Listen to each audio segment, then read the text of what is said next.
कसम खा के कहता हूं कारी साहब, आप ये इबारत अरबी की नहीं पढ़ सकते हैं, खुदा की कसम नहीं पढ़ सकते हैं। अगर पढ़ सकते हैं तो इबारत यह है, आप इसको पढ़ करके इसका तर्जमा बताइए, और नहीं तो फिर मैं अभी उसका मतलब बताता हूं। आपने जो सनद पेश की है, ये उर्दू पढ़ने वालों की जो डिप्लोमा करते लोग घर पे बैठ करके, ये आलिम की सनद नहीं है। आप लोग नहीं बोलें, चुप बैठे रहिए। ये किताब उनको दे दीजिए, अगर वो पढ़ करके इसका मतलब बता देते हैं तो फिर मैं ये तीसरी बार उनके सामने भेज रहा हूं। तुम बैठो, आप लोग देखिए हालात और समझिए। अब मैं, अगर हम चूंकि अहले सुन्नत व जमात से हैं, हम अपने अकाबिर को काबिले एतबार मानते हैं, उन पर हमारा एतमाद और भरोसा है। और याद रखिए, ये कोई ऐसे आलिम नहीं है कि जिनको आप बरेलवी कह करके नजरअंदाज कर दें।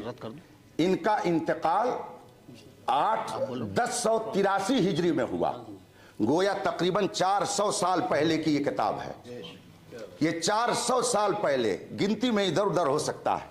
इसमें ये लिखते हैं कि मुनाजरा को मुनाजरा क्यों कहा जाता है, उसकी वजह ये बयान करते हैं कि इसमें इस बात की तरफ इशारा है।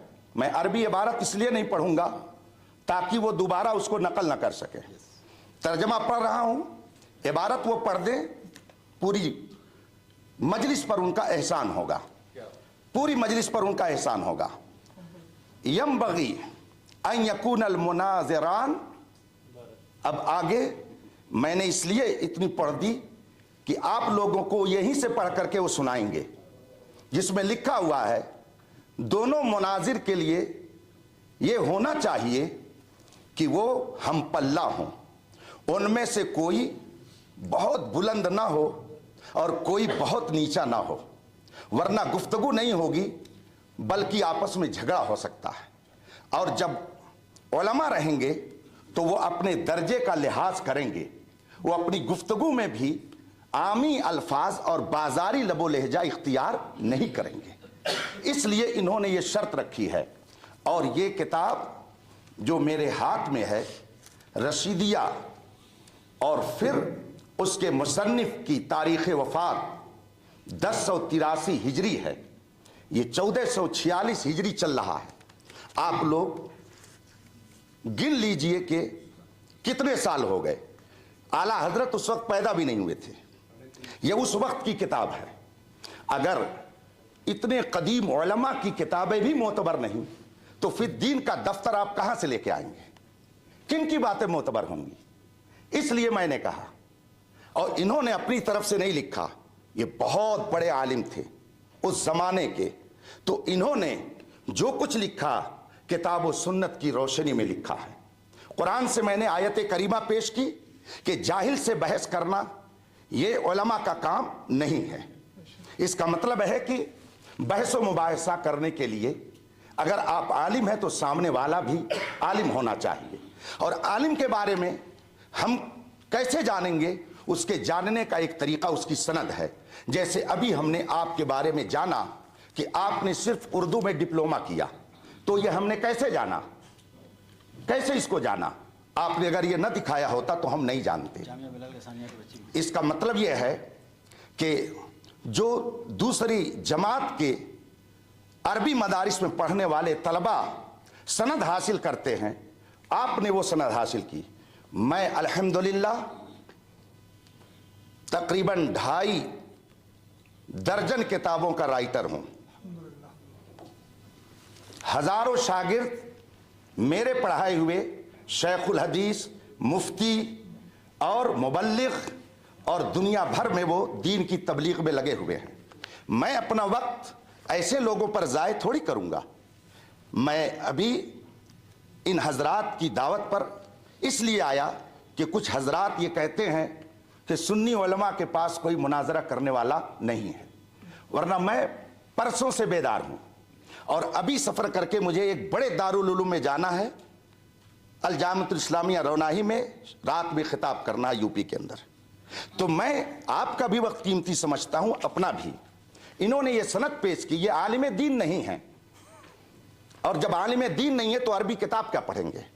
मुनाजरा के लिए उसूल मुनाजरा का होना ज़रूरी है, ये हमने नहीं तय किया है, ये खुद आपने हमको लिख करके दिया है। तो जो 8 शर्तें आपकी हैं, आप इन शर्तों के बारे में बताइए, इनमें से किसी एक शर्त के बारे में बताइए कि ये कुरान में है या हदीस में है।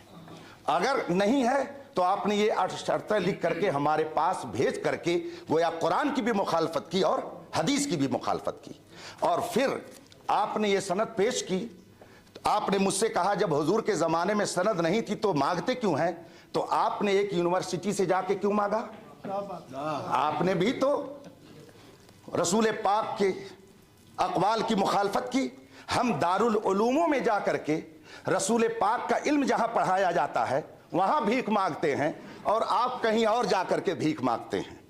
फ़र्क यह है इल्म में, हम इल्म मुस्तफ़ा हासिल करते हैं दारुल उलूमों में जहां पे वाकई रसूल पाक का इल्म पढ़ाया जाता है, और आप जा करके यूनिवर्सिटी से सिर्फ सनद लेते हैं।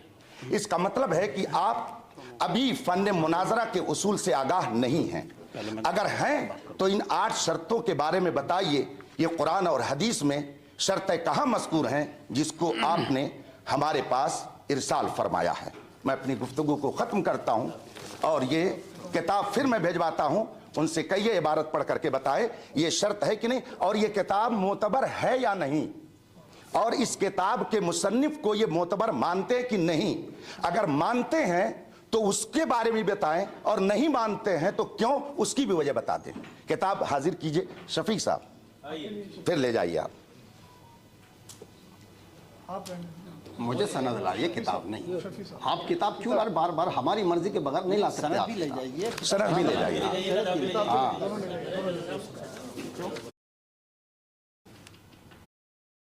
काम कर रहे हैं रहमतुल्लाहि व बरकातहू।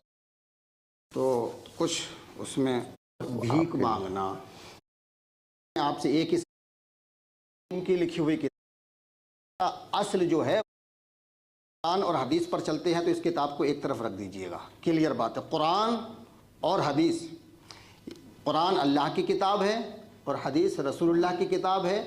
हम ऐसी किताबों को इनके बाद मानते हैं। अगर कुरान करीम में लफ्ज़ मुनाजरा कहीं है तो आप दिखाएं, हदीस में है तो कहीं दिखाएं। जब कुरान में नहीं, हदीस में, तो इसमें कहाँ से आ गया? और रही बात, दूसरी बात कि जिस तरह से मैंने सनद दिखाई 2, तो मुफ्ती साहब को अपनी सनद दिखानी चाहिए थी कि मेरी ये सनद है। तो जवाब तो ये था मेरी सनद देखी, लेकिन मुफ्ती साहब ने अपनी नहीं दिखाई।